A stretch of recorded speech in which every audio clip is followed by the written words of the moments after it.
अस्सलाम वालेकुम नाजरीन। पिछली किस्त के आखिर में आपने देखा कि कातालूनिया वालों के बहुत से आदमी मारे गए थे, फिर उनका सरबराह भागने लग पड़ा था। यह देखकर उस्मान ने कहा था, गोगतुग इसे भागने मत देना। इस किस्त के आगाज़ में गोगतुग उसके पीछे भागने लगता है।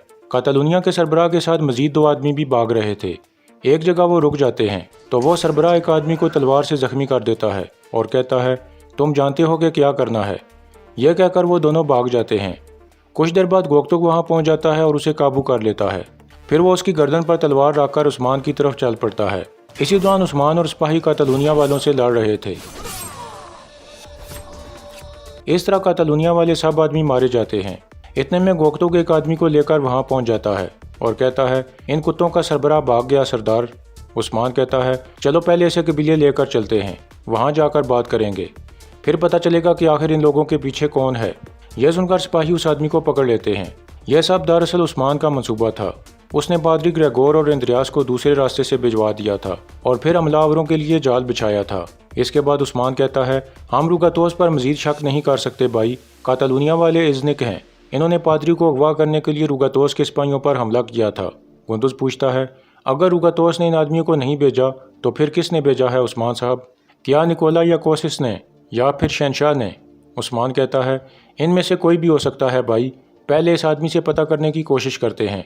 यह कहकर वो सब कबीले की तरफ रवाना हो जाते हैं। दूसरी तरफ तुर्गत के कबीले में खवातीन और बच्चों को एक जगह इकट्ठा कर दिया गया था और आसपास निकोला और उसके सिपाही खड़े थे।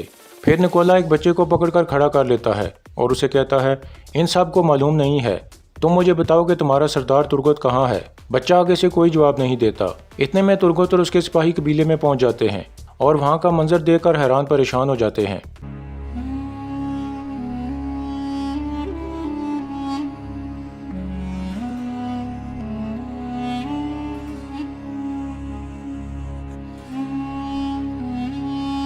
फिर निकोला कहता है, तुम्हें देर हो गई तुर्गत, बल्कि कुछ ज़्यादा ही देर हो गई। तुर्गत शदीद गुस्से में आ जाता है और फिर अपनी तलवार निकालकर हमले के लिए आगे बढ़ता है।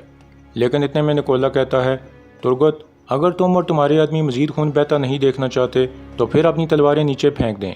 यह सुनकर तुर्गत सोच में पड़ जाता है और फिर खवातीन और बच्चों को देखने के बाद अपनी तलवार नीचे फेंक देता है।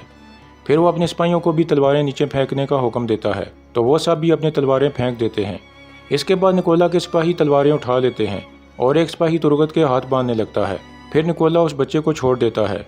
तुर्गत निकोला को कहता है, तुम्हारी जान लेने के लिए मुझे तलवार की ज़रूरत भी नहीं है, मैं तुम्हें आहिस्ता आहिस्ता अपने हाथों से मारूंगा। निकोला मुस्कुराते हुए कहता है, तुम्हें देर हो गई तुर्गत, बहुत देर हो गई। दूसरी जानब काई कबीले में दो खवातीन के दरमियान इख्तलाफ हो जाता है। इतने में सलजान वहाँ आ जाती है और सबसे मुखातिब होकर कहती है, अब से काई कबीले और किजल कबीले की खवातीन के दरमियान कोई फ़र्क नहीं है। किजल कबीले वाले अब हमारे रिश्तेदार हैं। इसी दौरान बुरहान अल्ब उस कातालूनिया वाले आदमी पर तशद्दुद कर रहा था ताकि उसका मुंह खुलवा सके, लेकिन वो आदमी नहीं बोल रहा था। फिर उस्मान बुरहान को रोककर पिंजरे के अंदर आ जाता है और उस आदमी को कहता है, हर साल तुम जैसे बहुत आते हैं। आदमी कहता है, आप जानते हैं कि हम किराए के कातिल हैं उस्मान साहब। उस्मान पूछता है, तो तुम लोग यहाँ क्यों आए हो? इतने में कबीले का ढोल बजता है। गवर्नर कोसिस अपनी बहन मारी के साथ कबीले में पहुंच गया था। एक सिपाही अंदर आकर उस्मान को बताता है कि हरमन काया किले का गवर्नर कोसिस और उसकी बहन मारी आए हैं। यह सुनकर उस्मान कहता है, इससे तफ्तीश जारी रखो, लेकिन यह मरना नहीं चाहिए बुरहान। यह कहकर उस्मान बाहर निकल जाता है। बाहर कबीले में दाखिल होते हुए मारी कह रही थी, इंसान यहाँ कैसे रह सकते हैं, हर तरफ से बदबू आ रही है। कोसिस कहता है, इस सूरत हाल में भी ये लोग पूरे बीतीनिया पर असरअंदाज हो रहे हैं। इतने में उस्मान भी बाहर आ जाता है और मरकजी खेमे के सामने खड़ा हो जाता है। कोसिस और मारी घोड़ों से उतरकर आगे आ जाते हैं। उस्मान कहता है, खुश आमदीद गवर्नर कोसिस। कोसिस कहता है, आपका शुक्रिया। फिर मारी कहती है, क्या आप बिन बुलाए मेहमानों को कबूल करते हैं उस्मान साहब? उस्मान कहता है, हमारे यहाँ मेहमान को दावत की ज़रूरत नहीं होती, आइए खेमे के अंदर चलते हैं। यह कहकर उस्मान अंदर की तरफ चल पड़ता है और फिर कोसिस और मारी भी अंदर की तरफ चल पड़ते हैं। कबीले की खवातीन गौर से ये सब देख रही थीं, ख़ास तौर पर बाला खातून और मलहुन खातून। कुछ देर बाद एक खातून आकर कहती है, बाला खातून, उस्मान साहब आपको बुला रहे हैं। यह सुनकर बाला मरकजी खेमे की तरफ चल पड़ती है, जबकि मलहुन कुछ परेशान हो जाती है। दूसरी तरफ मरकजी खेमे में मारी कह रही थी, जब मुझे पता चला कि मेरे भाई आपसे मिलने आ रहे हैं तो मैंने सोचा कि मैं बजाते खुद जाकर आपका शुक्रिया अदा करूंगी। आपका शुक्रिया कि आपने उन वहशियों के हाथों से मेरी जान बचाई। उस्मान कहता है, जैसा आप सोच रही हैं तुर्गत साहब वैसे नहीं हैं, بلکہ اس کے برعکس وہ ایک بہادر ترک سردار ہیں۔ اتنے میں بالا خاتون بھی اندر آ جاتی ہے۔ عثمان کہتا ہے یہ میری زوجہ بالا خاتون ہیں، اور بالا یہ ہرمن کایا قلعے کے گورنر کوسس اور ان کی بہن ماری ہیں۔ بالا انہیں خوش آمدید کہتی ہے۔ پھر عثمان کہتا ہے بالا مہمانوں کی توازوں کا انتظام کریں۔ یہ سن کر بالا خاتون ماری کو کہتی ہے آئیے میں آپ کو قبیلہ دکھاتی ہوں۔ اس کے بعد ماری اٹھ کر بالا کے ساتھ باہر نکل جاتی ہے۔ پھر عثمان کہتا ہے تو بتائیے میخائیل کوسس، کیا آپ یہاں اپنے سپاہیوں کی انگلیوں کا حساب لینے آئے ہیں؟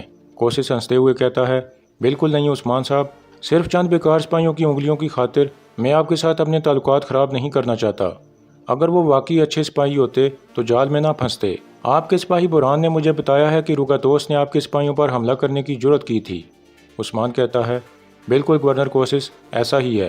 اس کے بعد اناگول قلعے کا منظر سامنے آتا ہے۔ قلعے کے اندر ترگت کو زنجیروں کے ساتھ باندھ دیا گیا تھا اور نکولا اس کے سامنے بیٹھا تھا۔ پھر وہ کھڑا ہو کر کہتا ہے تناسب کافی اہم چیز ہے۔ جس طرح ہم نے ترگت کے دائیں جانب نشانات ڈالے ہیں، اسی طرح اس کے بائیں جانب بھی سرخ رنگ کے نشان ڈال دو۔ یہ سن کر ایک سپاہی ترگت کے چہرے پر مکے مارنے لگتا ہے۔ اس کے بعد نکولا کھڑا ہو کر کہتا ہے تم نے کیا سوچا تھا ترگت کہ جو کچھ تم نے ماری کے ساتھ کیا اس کے بعد تم اپنے قبیلے میں خوش و خرم زندگی گزارو گے؟ ترگت کہتا ہے مجھے مار دو۔ نکولا کہتا ہے لیکن اس طرح تو میں تمہارے لیے آسانی پیدا کر دوں گا ترگت۔ اس کے علاوہ میں تمہیں تحفے کے طور پر اسے پیش کروں گا جس سے میں بہت محبت کرتا ہوں۔ یہ کہہ کر نکولا جانے لگتا ہے تو ترگت دوبارہ کہتا ہے مار دو مجھے ورنہ تم پچھتاؤ گے۔ نکولا ترگت کی طرف دیکھ کر ہنستا ہے اور پھر باہر نکل جاتا ہے۔ دوسری طرف کائی قبیلے میں برہان الپس پکڑے جانے والے آدمی پر تشدد کر رہا تھا اور اسے مار مار کر تھک گیا تھا۔ اتنے میں گوکتک کہتا ہے اسے میرے حوالے کرو۔ اس کے بعد گوکتک اسے مارنے لگتا ہے۔ کچھ ہی دیر میں وہ آدمی کہتا ہے بس کرو میں بتاتا ہوں۔ پھر برہان آگے آ کر کہتا ہے چلو پھر بولو کون ہے وہ؟ آدمی کہتا ہے کوسس۔ برہان حیران ہو کر دوبارہ پوچھتا ہے کون؟ تو آدمی دوبارہ کہتا ہے میخائیل کوسس۔ یہ سن کر برہان کافی حیران ہو جاتا ہے۔ اس کے بعد بلیجی قلعے کا منظر سامنے آتا ہے۔ کتالونیا والوں کا سربراہ گورنر روگاتوس کے پاس موجود تھا اور کہہ رہا تھا عثمان تو خود ایک شیطان ہے، اس نے تو مجھے حیران کر دیا۔ اس نے ہمارے لیے جو جال بچھایا تھا وہ بہت سخت تھا۔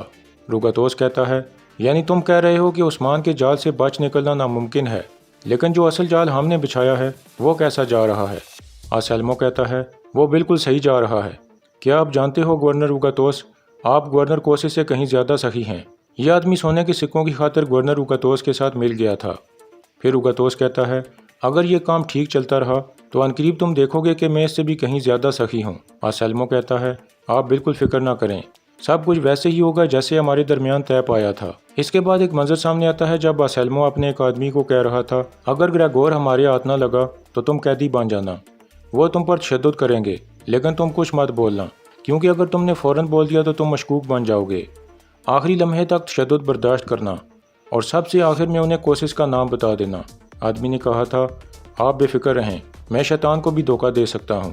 اس کے بعد روگاتوس کہتا ہے ہم کوسس کو اس کے اپنے ہی کھودے ہوئے گڑھے میں گرا دیں گے۔ عثمان کو جس مجرم کی تلاش ہے وہ اسے مل جائے گا۔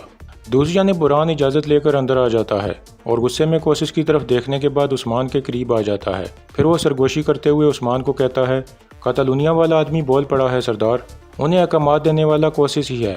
یہ سن کر عثمان کچھ سوچنے لگتا ہے۔